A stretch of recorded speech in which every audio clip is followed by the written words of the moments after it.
Welcome back, welcome back, welcome back to the home stretch. And of course, you saw a lot of our artist of the week there. And Yeah, there were a lot of people there. I'm sure some people. well, I'm sure they would have sorted out who the main person, the star of the show. You know, Okay. that show was starring Arese Emokpae. Arese was born with a deep love of the arts, and she has studied many different art forms over the years, from visual arts to music to acting. But she's passionate about all of them. Is that possible? I guess you'll tell us about it. Okay. I All come right. into my reserve. It's my pleasure to welcome Arese Emokpae. Good morning. Good morning. And thank you for joining us. Oh, thank you for having me. Yes, we saw a lot of things just now.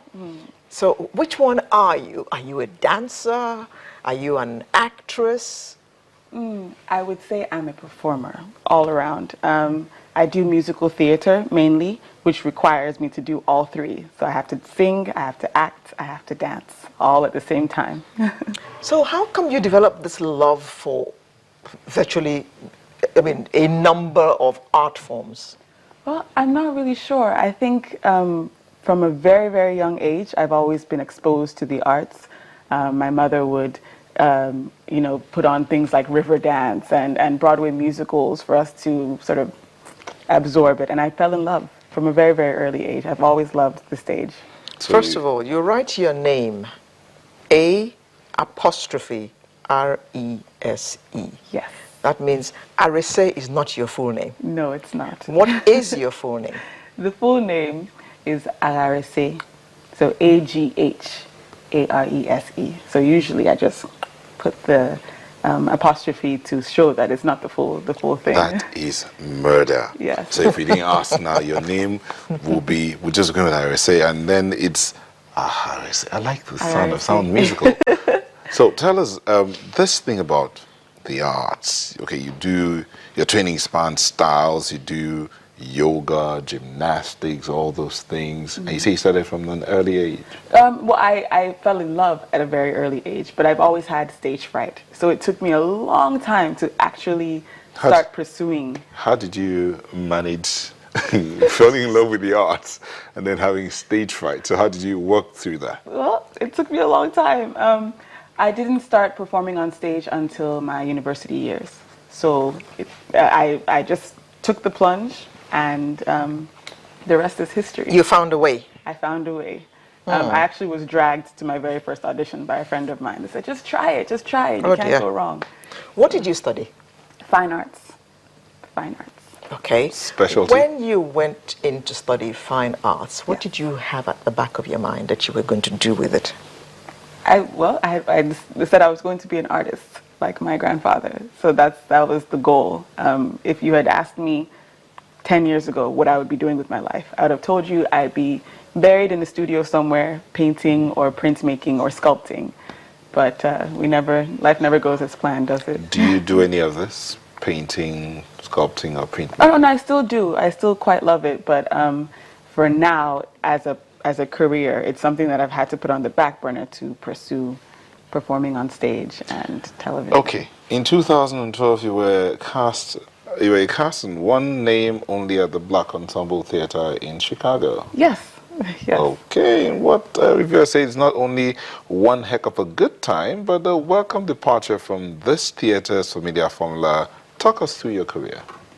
Oh, goodness. Well, like I said before, my career started in university. That's where I did my first show. And from there, I went on to study and actually train, even though I wasn't a theater major. I took all the classes that I could possibly take: dance, singing, acting, all of the above.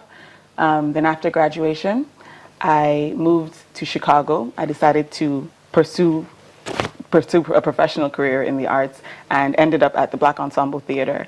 After a long, hard road with lots of boring anecdotes, I finally got cast in a show there. My very first show with that company was The Marvin Gaye Story.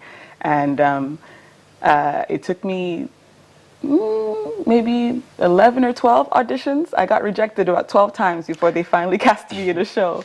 But That's the way. Never give up. never give up. That's the only way to make it in this business, or at least try to make it. And once I started my first show with them, I continued to learn and grow with Black Ensemble. So along with One Name Only, there are other plays like The Other Cinderella. I mentioned the Marvin Gaye story already. I did a series of children's theater with them, which was like my day job when I was in Chicago. We performed every single day for schools all over Chicago. And after that, I'd always wanted to move back to Lagos. And after working there for a while, I said, well, why not now, if not? So I picked up everything and I moved to Lagos in 2014 and starved for a while. Well, not really starved, but I had no work for quite some time. And then I met Mrs. Bolanley Austin Peters, who I'm not sure if you're aware, is the producer of Saro the musical. Yeah. And that was my first, working with Terra Culture was my first sort of major project in Lagos. And from there, I've just been going and going. And Waka is the latest thing. Tell us about that show. This one. The one that Mrs. Austin Peters produced. Tell us about it. What was it like for you? The first one, Saro, or the one that we Saro. just did? Saro was a very interesting experience because obviously theater in Lagos is a bit different than I've experienced in the past. So it was like a breath of fresh air, I think I would say, coming from, having no contacts in Lagos, all of a sudden I had a very quite large theater family. Sarah had a 100-man cast and crew. It was like nothing I've ever experienced. It was a lot of fun, and yeah, so I quite enjoyed it.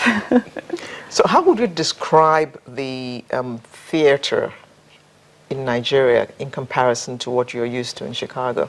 I would say it's a bit more, there's a bit more creation involved. Obviously, we don't have as many established theater spaces here in Lagos, so we have to make everything that we want. So if you want a set that moves, you have to build it. You can't just rent it or bring it in. So I think in that aspect, it's made for almost a bit more creative of an approach to getting the feeling that we want from each play. So I think it's been that. That's the main thing. Is What gets to you in any production you're looking at getting into? The script or I'll try to put it. Okay, just tell me, what gets to you? Do you have to read the script first, through and through, to be able to buy into it? Or there's something inside of it that says, that's it? I think it depends on the storyline for me, not necessarily the script word for word, because a lot of times in the process you end up editing things and switching around, but the core of the story, what the story is trying to say,